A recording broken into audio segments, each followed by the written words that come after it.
an balima cɛ n'a muso an'an filɛbagaw aw bɛɛ lajɛlen ni yankuma aw balimakɛ an'aw dɔgɔkɛ Sidi Ibrahim Djere do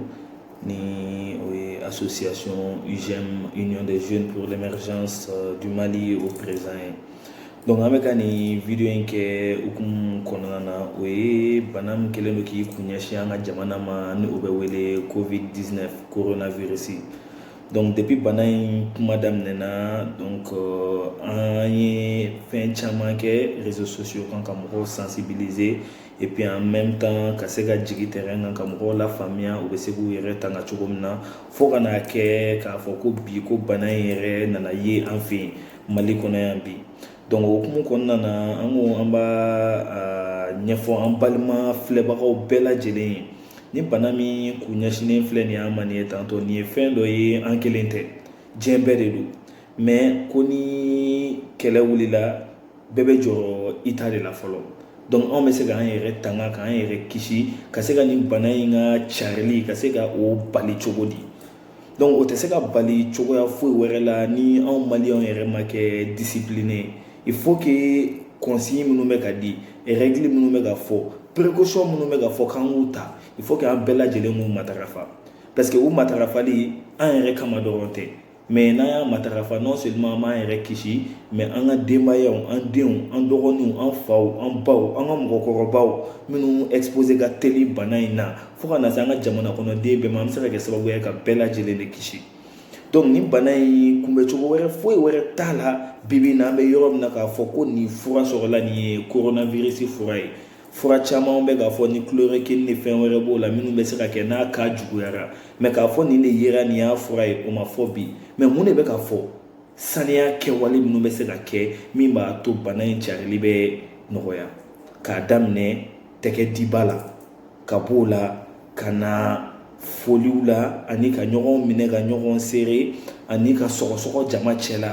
olu ye kɛwalew ye kɛwale minnu ni a bɛ se ka bana in transmet. Donc o de la précaution minnu fɔlen don ni gel hydraulique ninnu b'o la k'i tɛgɛ ko wagati bɛɛ n'i bɛ sɔgɔsɔgɔ i ka sɔgɔsɔgɔ i ɲɔgɔn na ani ni i bɛ maga fɛn o fɛn na n'i magara la dɔrɔn i ka taga i k'i tɛgɛ ko olu de bɛ se k'an kisi bana in carili ma parce que anw fɛ yan Afrique anw ni européen jamanaw différence min ni ɲɔgɔn cɛ o ye mun ye olu ils ont les moyens financiers et matériels ka se ka disposition modèle dɔw ta mais on n'a ta bɛ o tɛ k'u kisi bana in carili ma u fɛ yen mais Afrique yan nous on est déjà en manque de beaucoup de choses donc anw bɛ se ka fɛn min kɛ bibi in na o ye an yɛrɛ k'an janto an yɛrɛ la précaution minnu bɛ ka fɔ an ka se ka u matarafa ka ɲɛ parce que n'i y'a jateminɛ bana in a yɛlɛmani ka teli Afrique an bɛ wari utiliser wari bɛ don tɛgɛ bɛɛ bana in bɛ sigi papier la an bɛ maga porte minnu na ani nɛgɛw ni fɛnw an bɛ sigi gɛrɛw na an tɛgɛ bɛ maga chaise la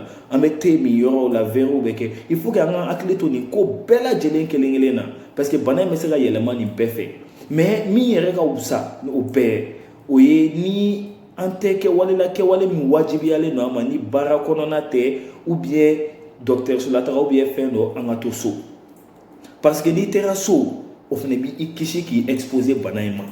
ni e bɔra ka taga k'a sɔrɔ c'est pas des trucs nécessaires ka bɔ ka taga yala ka fɛn dɔ kɛ i bɛ se ka kɛ sababu ye yɛrɛ hali ka bana in k'a sama ka n'i ka du kɔnɔ ani i ka denbayaw kɔnɔ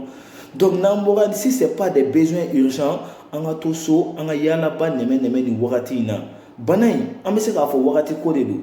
a se bɛ Ala ye ka nin bana in ta ka bɔ an kan hali kalo wɛrɛ mais an k'an janto an yɛrɛ la janto yɛrɛ la de ɲɔgɔn foyi tɛ yen donc hali bi ne b'a ɲini maliyɛn cɛ ani maliyɛn muso bɛɛ lajɛlen fɛ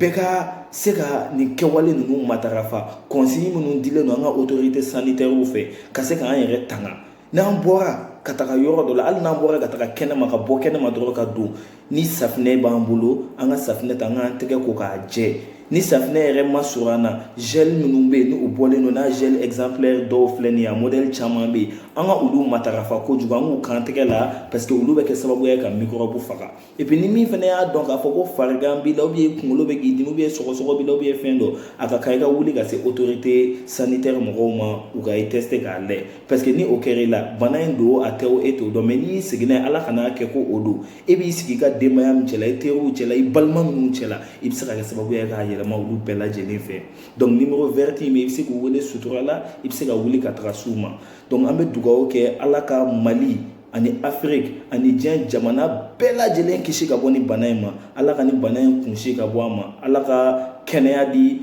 mɔgɔw ma minnu bɛ ni bana in kɔnɔ bi wa a ma minnu fana sɔrɔ ala ka bɛɛ lajɛlen tanga ka bɔ a ma donc n ko an bɛ nin dakuruɲɛ fila in fɔ association UGM tɔgɔ la ni an bɛ campagne de sensibilisation na hali bi ka se ka mɔgɔw dɛmɛ u se k'u yɛrɛ tanga k'u yɛrɛ kisi ka bɔ ni bana in ma cogo min na donc hali bi an ka foli bɛ maliyɛn bɛɛ lajɛlen ye wassalamu alaikum wa rahmatulahi wa barakatuh